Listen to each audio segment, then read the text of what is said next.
This is The Moneymakers. I'm Bruce Whitfield and I'm at the gym, and I'm even swiped my card, so I'll get whatever you get for going to the gym. Recently, Brait has bought out not only Virgin Active in South Africa, but 80% of the global business of Virgin Active. It's gone full circle back to the days of Health and Racket when Nelson Mandela phoned up Richard Branson and asked him to come to South Africa to buy Health and Racket, which was dead in the water, save the jobs and keep South Africans a little bit more healthy than they were before. Now, Brait taking out 80% of Virgin Active globally creates an interesting growth opportunity. Ross Faragher-Thomas is the Chief Executive of Virgin Active in South Africa, and he's on a bike. How often do you do this? I do this as often as I can, Bruce. I mean, on average, about 2 to 3 times a week. But travel makes it a little bit trickier. But the great thing is there's always a Virgin Active club wherever you are in the country. You know? You see, I knew you would drop it.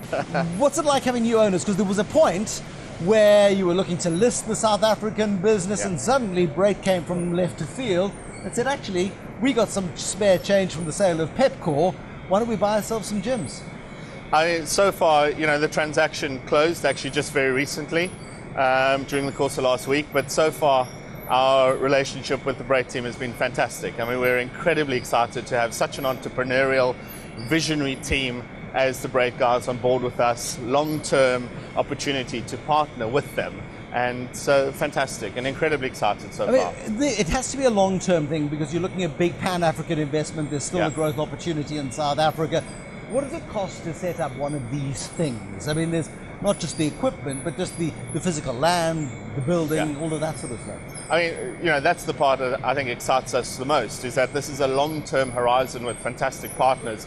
Because it is. We have expansion plans into Africa. We have a lot more expansion in South Africa. And the capital investment, I mean, a health club like the one you see here, this is north of 70 to 80 million rand, excluding the cost of the equipment. You see, that's the shell. That's the cost of construction. That's to put something like this up.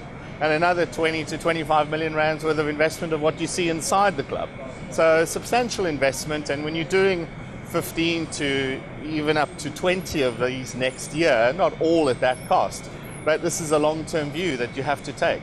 Now, a lot of what's happened with the Virgin Active business in South Africa has been funded courtesy of medical aids, for example. Every time I come in, Adrian Gore smiles because he believes I'm getting a little bit healthier. That sort of thing happens, and that's been a very useful funding model for the growth of Virgin Active in South Africa. I assume most of your members are coming here because they get some kind of discount. No, well, I mean, we don't see it as a funding model. I mean, we have fantastic relationships with the medical schemes and with Discovery Vitality in particular. We have a very strong and long-term relationship. They're fantastic partners of ours. And a sizable portion of our membership base do actually enjoy the benefits that the schemes provide. But you carry on talking. I'm just going to up the level over here just a little bit. You think that's a bit tough? I think you need to. You're not losing enough breath. Yeah. Ultimately, we make sure that we appeal to the man in the street.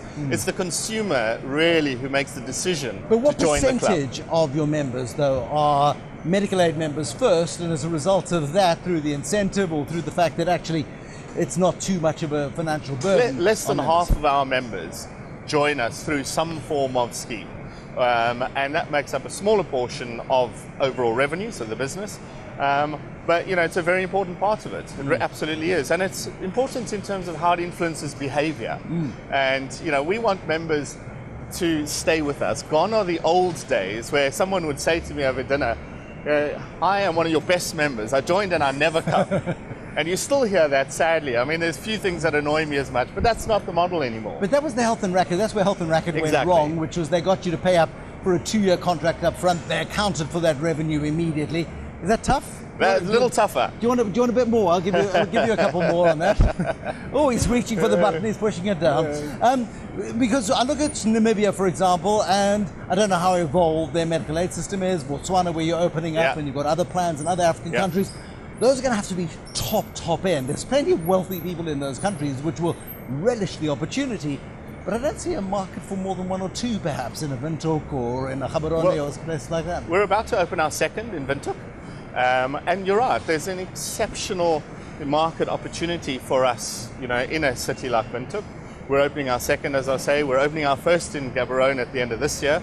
And we see potentially 2 or 3 in Gaborone over time. But these are sort of early stages of our expansion into other parts of Africa. So where we're testing closer to our borders with the ability then to grow. One looks at Nigeria, one looks at Ghana, one looks at Kenya as prime examples. Yeah. Whitey Basson tells us that he sells more Moet Chandon in 5 stores Exactly. in Nigeria than he does in the whole of South Africa. Yeah, absolutely. We're opening in Kenya in April or May of next year, our first club in Nairobi, so we're very excited about that. And we see potentially up to 5 or 6 in Nairobi over time. Okay, so there's nice growth opportunity in South Africa, though. Growing competition, Planet Fitness, there's a new group of guys. Are you feeling a little bit breathless? We should come in more often. I should certainly come more often. But you're seeing a growing competition in South Africa where people see a market opportunity to compete. You're the big dogs. You're easy to compete with. Yeah. You know what's interesting with South Africa? We are seeing new emerging competition. We've competed with some of the incumbents for a number of years. But what's interesting with South Africa is that it's always been, over the last 15 years, a vibrant boutique health club market. Yeah. We have had the spinning studios in the late 90s. We've had yoga, Pilates studios. So we're seeing emerging competition. But what South Africa has characterized is a nation that loves its health, that loves its exercise.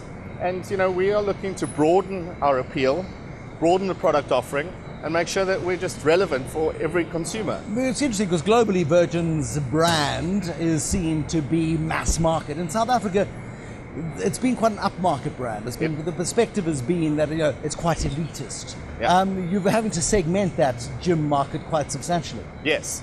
We're seeing, we've spent the last, since 2010, looking to broaden our product offering and cater for everybody, to cater from the 200 Rand a month through to our classic club offering at 1,700 Rand a month. So, you know, more and more our strategy is to segment the market and ensure that we actually cater for the broad emerging consumer at every level in the market. But I mean, if you're paying 1,700 Rand a month to go to the gym, it's got to be more than surely about just sweating on a machine. Absolutely.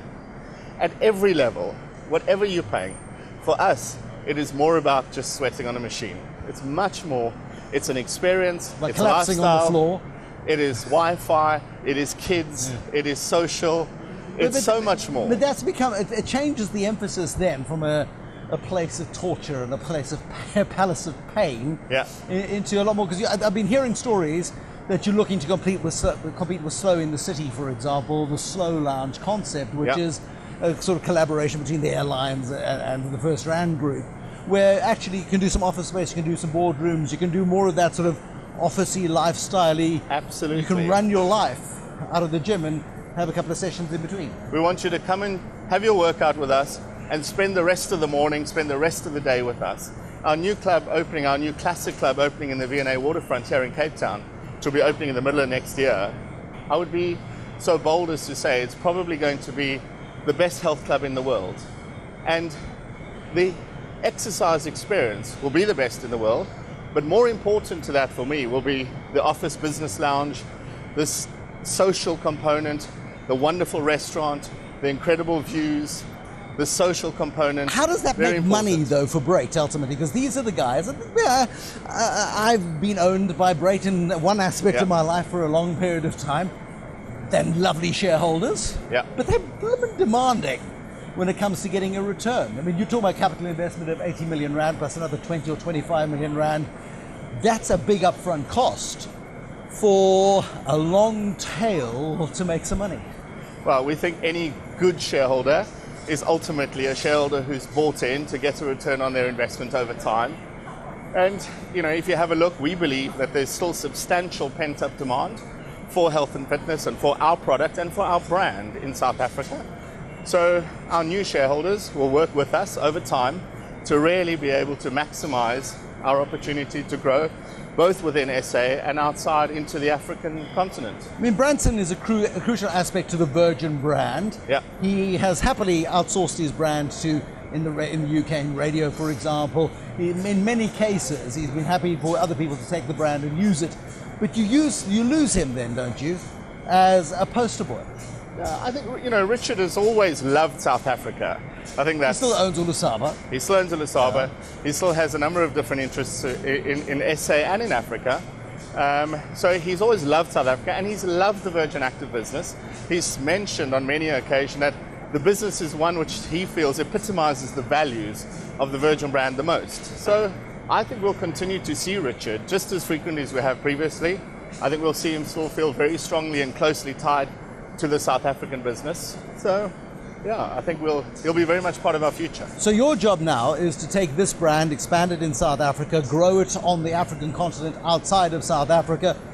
But Brait owns the bigger business, which is only really the UK and here. It's the UK, Italy, Iberia, a smaller Australia, and Southeast Asia. So is the drive now from Brait to take this into a global, give it probably the first global health brand? We have, in my view, we have an incredible opportunity to create the largest, most exciting global health club business. And we can we take all the old stuff and give it to the Australians? Because that would seem like justice. They might be a bit upset. Who cares? But we like to make sure that we lead out of South Africa. We like to make sure that our South African business is one that we look to have as one of the most exciting health club businesses in the world. And it's been long held my dream here in South Africa to put Virgin Active on the map as a great South African company that compares itself to the big brands, the Woolworths, the big brands of South Africa, the South African breweries, these sorts of companies that we can emulate. But we look at the exports, the success of South African exports. You are losing your breath, no? So am I, so I'm going to talk less. We look at the success of South African businesses and their exportability. Old Mutual burnt its fingers, Discovery lost R1 billion in America, but pulled out and has got other strategies now as well.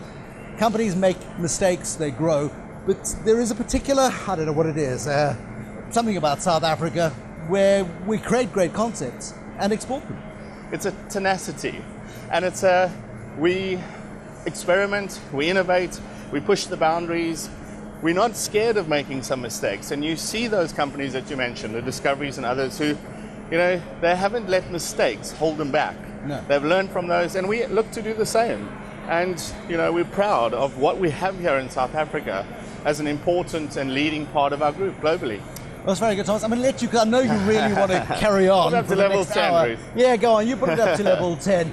This has been The Money Makers with Bruce Whitfield. Thank you very much for watching. Ross Faragher-Thomas is the Chief Executive Officer of Virgin Active in South Africa. We've lasted for 12 minutes on these awful machines. We're going to take a breath. And hopefully, if we live and the defibrillators are working, we'll see you tomorrow. From this Moneymaker and from me, good night.